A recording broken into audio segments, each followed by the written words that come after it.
Hello ਮਾਈ dear students, ਮੈਂ ਜਿੱਦਾਂ ਕਿ ਤੁਹਾਡੇ ਨਾਲ ਗੱਲ ਕੀਤੀ ਸੀ ਕਿ ਅਸੀਂ 63 ਤੱਕ ਜਿਹੜੇ ਕੁਐਸਚਨਸ ਹੈ ਸੁਪਰ 100 ਦੇ ਤੁਹਾਡੇ ਨਾਲ ਡਿਸਕਸ ਕਰ ਲਏ ਸੀ।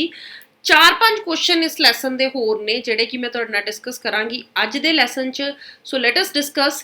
ਪਹਿਲਾ ਕੁਐਸਚਨ 64th ਨੰਬਰ ਤੇ ਹੈ ਜੀ, ਬਿਜਲੀ ਮੋਟਰ ਵਿੱਚ। ਮੈਨੂੰ ਲੱਗਦਾ 63 ਤੱਕ ਆਪਾਂ ਕੁਐਸਚਨਸ ਡਿਸਕਸ ਕਰ ਲਏ ਸੀ ਹੋਪਫੁਲੀ। ਹਾਂਜੀ, ਤੇ 64th ਕੁਐਸਚਨ ਹੈ ਕਿ ਬਿਜਲਈ ਮੋਟਰ ਵਿੱਚ ਸਪਲਿਟ ਰਿੰਗ ਦੀ ਕੀ ਮਹੱਤਤਾ ਹੈ। ਵੈਰੀ ਇੰਪੋਰਟੈਂਟ ਕੁਐਸਚਨ ਬੇਟਾ ਜੀ। ਤੁਹਾਨੂੰ ਕੀ ਲੱਗਦਾ ਹੈ ਕਿ ਪਹਿਲੇ ਤਾਂ ਬਿਜਲੀ ਮੋਟਰ ਕੀ ਹੁੰਦੀ ਹੈ ਨਾ? ਬਿਜਲੀ ਮੋਟਰ ਬੇਟਾ ਇੱਕ ਅਜਿਹਾ ਘੁੰਮਣਸ਼ੀਲ ਜੰਤਰ ਹੈ ਜਿਹਨੂੰ ਆਪਾਂ ਲਿਖ ਸਕਦੇ ਹਾਂ। ਲੈਟ ਅਸ ਥੋੜਾ ਜਿਹਾ ਮੈਂ ਤੁਹਾਨੂੰ ਦੱਸ ਦਿੰਨੀ ਬਿਜਲੀ ਮੋਟਰ ਦਾ ਕਿ ਐਸਾ ਇੱਕ ਤੁਸੀਂ ਲਿਖ ਸਕਦੇ ਹੋ ਕਿ ਘੁੰਮਣਸ਼ੀਲ ਯੰਤਰ ਹੈ ਜਿਹਦਾ बेसिकली जो की करता है जी, जो बिजलई ऊर्जा नूं है ना, जो बिजलई ऊर्जा नूं किहदे विच कन्वर्ट करता है बिजली मोटर, जो बिजलई ऊर्जा नूं यंत्रिक ऊर्जा विच कन्वर्ट करता है। ठीक है, तुहानूं सब नूं पता है कि यंत्रिक ऊर्जा दे विच इहनूं की है कन्वर्ट करता है। तो बेसिकली जिहड़ी बिजली मोटर है उहदे यूजेस कित्थे हुंदे आ? पੱਖਿਆਂ 'ਚ, ਰੈਫਰੀਜਰੇਟਰ 'ਚ, ਤੁਸੀਂ सब जगह ਉਹਦੀ यूज़ कर सकते हो बेटा जी। बिजली जनरेटर ਜਿਹੜਾ ਹੈ ਉਹ ਤੁਹਾਡੇ ਸਿਲੇਬਸ 'ਚੋਂ ਕੱਟ ਦਿੱਤਾ ਗਿਆ ਹੈ। ਹੁਣ ਸਾਨੂੰ ਇੱਥੇ ਕੁਐਸਚਨ ਕੀ ਪੁੱਛਿਆ ਗਿਆ ਹੈ? ਸਾਨੂੰ ਇਹ ਪੁੱਛਿਆ ਗਿਆ ਹੈ ਕਿ ਬਿਜਲਈ ਮੋਟਰ ਵਿੱਚ ਸਪਲਿਟ ਰਿੰਗ ਦੀ ਕੀ ਮਹੱਤਵ ਹੈ। ਬੇਟਾ ਬੇਸਿਕਲੀ ਜਿਹੜਾ ਸਪਲਿਟ ਰਿੰਗ ਹੁੰਦਾ ਹੈ ਉਹ ਬਿਜਲੀ ਮੋਟਰ 'ਚ ਇੱਕ ਦਿਸ਼ਾ ਪਰਿਵਰਤਕ ਦਾ ਕੰਮ ਕਰਦਾ ਹੈ, ਜਿਹਨੂੰ ਆਪਾਂ ਕਿਊਮੀਟੇਟਰ ਵੀ ਇੰਗਲਿਸ਼ 'ਚ ਕਹਿ ਦਿੰਦੇ ਆ। ਇਹ ਕੀ ਕਰਦਾ ਹੈ ਜੀ? ਹਰੇਕ ਅੱਧੇ ਚੱਕਰ ਤੋਂ ਬਾਅਦ ਆਰਮੇਚਰ ਵਿੱਚ ਕਰੰਟ ਦੀ ਦਿਸ਼ਾ ਬਦਲ ਕੇ ਆਰਮੇਚਰ ਨੂੰ ਇੱਕੋ ਦਿਸ਼ਾ ਵਿੱਚ ਘੁੰਮਣ ਵਿੱਚ ਮਦਦ ਕਰਦਾ ਹੈ। ਕਿ ਹਰ ਜਦੋਂ ਅੱਧਾ ਚੱਕਰ ਹੋ ਜਾਂਦਾ ਹੈ ਤੇ ਇਹ ਕੀ ਕਰਦਾ ਹੈ ਜੀ, ਜਿਹੜਾ ਆਰਮੇਚਰ ਲੱਗਾ ਹੁੰਦਾ ਤੁਹਾਡਾ ਹਨਾ, ਉਹਦੇ ਕੀ ਕਰਦਾ ਜੀ, ਉਹ ਆਰਮੇਚਰ ਦੇ ਵਿੱਚ ਕਰੰਟ ਦੀ ਦਿਸ਼ਾ ਨੂੰ ਬਦਲ ਕੇ ਉਹਨੂੰ ਇੱਕੋ ਦਿਸ਼ਾ ਵਿੱਚ ਘੁੰਮਣ ਵਿੱਚ ਜਿਹੜਾ ਹੈ ਉਹ ਮਦਦ ਕਰਦਾ ਹੈ। ਬੇਸਿਕਲੀ ਜਿਹੜਾ ਸਪਲਿਟ ਰਿੰਗ ਹੈ ਉਹਨੂੰ ਦਿਸ਼ਾ ਪਰਿਵਰਤਕ ਕਹਿੰਦੇ ਆ ਆਪਾਂ। ਠੀਕ ਹੈ, ਔਰ ਸਿੰਪਲ ਤੁਸੀਂ ਇੰਨੀ ਗੱਲ ਹੀ ਰੱਖਣੀ ਹੈ ਕਿ ਉਹਨੂੰ ਆਪਾਂ ਜਿਹੜਾ ਹੈ ਦਿਸ਼ਾ ਪਰਿਵਰਤਕ ਕਹਿੰਦੇ ਹਾਂ। ਔਰ ਆਰਮੇਚਰ ਦੀ ਇਹ ਹੈਲਪ ਕਰਦਾ ਹੈ। ਕਾਹਦੇ ਵਿੱਚ ਹੈਲਪ ਕਰਦਾ ਹੈ? ਕਿ ਉਹਨੂੰ ਇੱਕੋ ਹੀ ਦਿਸ਼ਾ ਵਿੱਚ ਘੁੰਮਣ ਦੀ ਮਦਦ ਕਰਦਾ ਹੈ।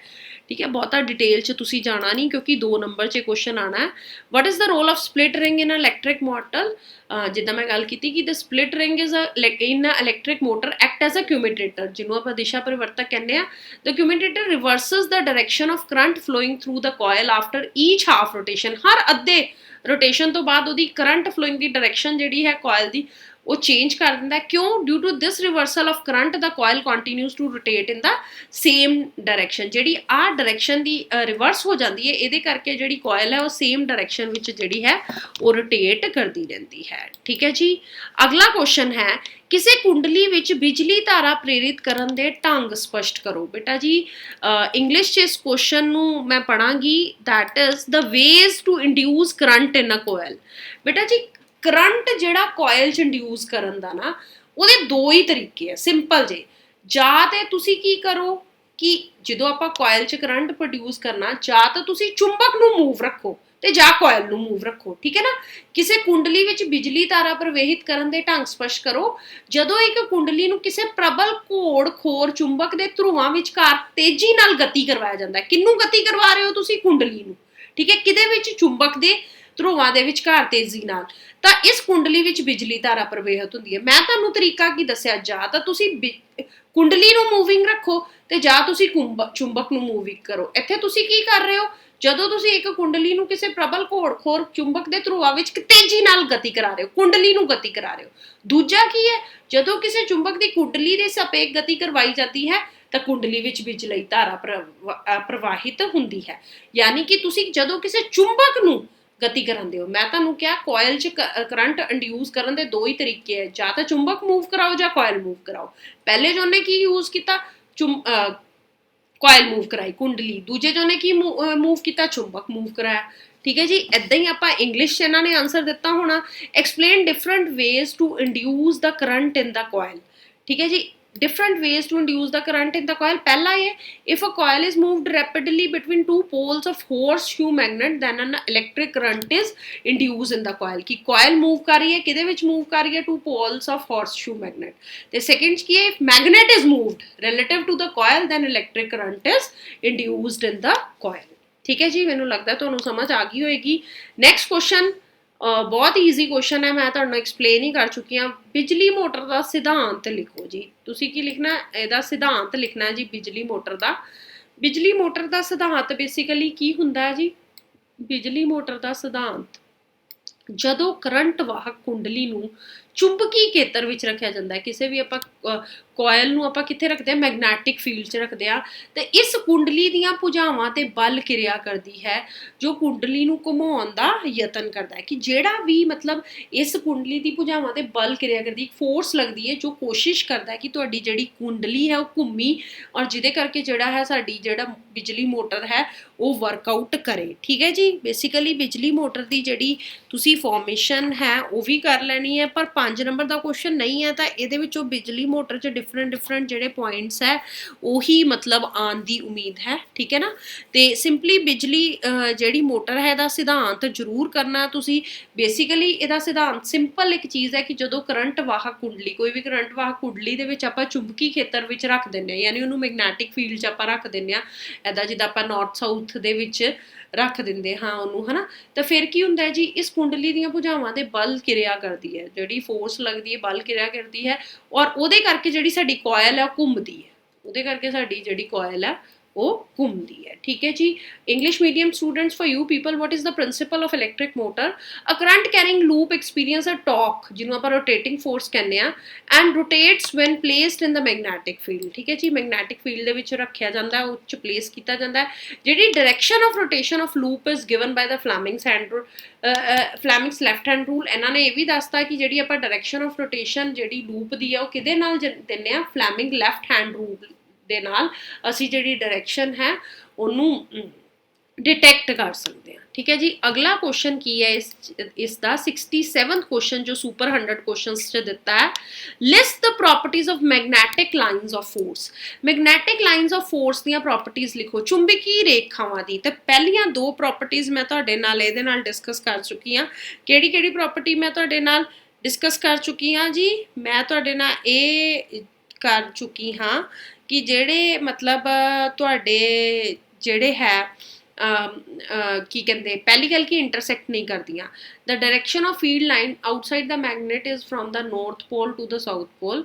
ਦ direction of field line inside the magnet is from south pole to north pole, ਹੈ ਨਾ। ਬਾਹਰ ਆਪਾਂ ਕੀ ਕਹਿੰਦੇ, ਮੈਂ ਤੁਹਾਨੂੰ ਦੱਸਿਆ ਵੀ north pole to south pole ਹੈ, ਪਰ ਜੇ ਤੁਸੀਂ ਅੰਦਰ ਦੀ ਗੱਲ ਕਰੋ ਤਾਂ ਸਾਊਥ ਪੋਲ ਤੋਂ ਨਾਰਥ ਪੋਲ ਹੈ। Relative density of magnetic field lines tell about the strength of magnetic field. ਜਿੰਨੀਆਂ ਘਣੀਆਂ ਹੋਣਗੀਆਂ, ਡੈਂਸ ਹੋਣਗੀਆਂ, ਉਨਾ ਹੀ ਮੈਗਨੈਟਿਕ ਫੀਲਡ ਜ਼ਿਆਦਾ ਹੋਏਗਾ।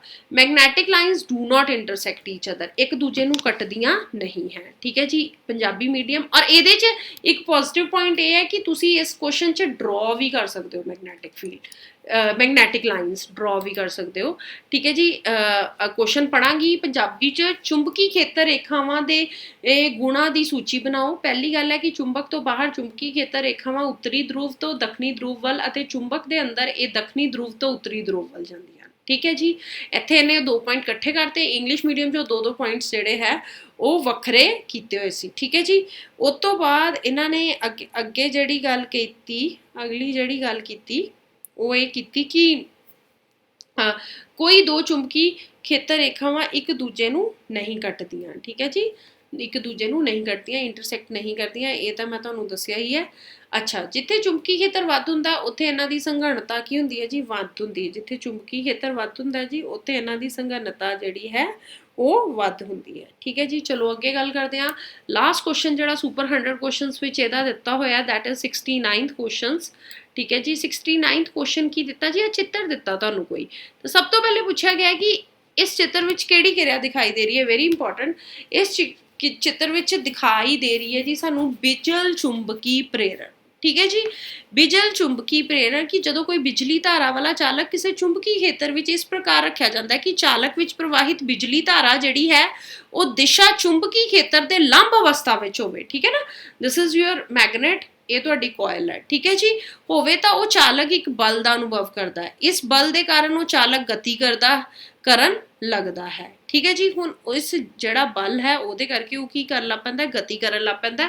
ਤੇ ਜਿਹੜੀ ਆਪਾਂ ਕਰੰਟ ਇੰਡਿਊਸ ਹੁੰਦਾ ਉਹ ਆਪਾਂ ਮੇਜਰ ਕਰਦੇ ਹਾਂ ਥਰੂ ਦਿਸ ਡਿਵਾਈਸ, ਜਿਹਨੂੰ ਆਪਾਂ ਕੀ ਕਹਿ ਦਿੰਦੇ ਹਾਂ, ਗਲਵੈਨੋਮੀਟਰ। ਕੀ ਕਹਿ ਦਿੰਦੇ ਹਾਂ ਜੀ, ਗਲਵੈਨੋਮੀਟਰ। ਡਿਫਲੈਕਸ਼ਨ ਇਨ ਕਰੰਟ ਆਪਾਂ ਜਿਹੜੀ ਹੈ ਮਤਲਬ ਜੇ ਸੂਈ ਵਿਖੇਪਤ ਹੋ ਜਾਂਦੀ ਹੈ ਤਾਂ ਸਾਨੂੰ ਪਤਾ ਲੱਗ ਜਾਂਦਾ ਜਿਹੜਾ ਕਰੰਟ ਹੈ ਉਹ ਪ੍ਰੋਡਿਊਸ ਹੋ ਗਿਆ, ਔਰ ਆਪਾਂ ਕਿੱਦਾਂ ਮੇਜਰ ਕਰ ਦਿੰਦੇ ਹਾਂ, ਥਰੂ ਗਲਵੈਨੋਮੀਟਰ।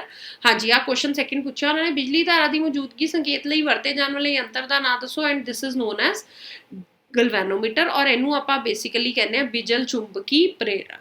ਠੀਕ ਹੈ ਜੀ। Super 100 questions in English medium ਚ ਆਪਾਂ ਇਹ ਕੁਐਸਚਨਸ ਪੜ੍ਹਦੇ ਹਾਂ।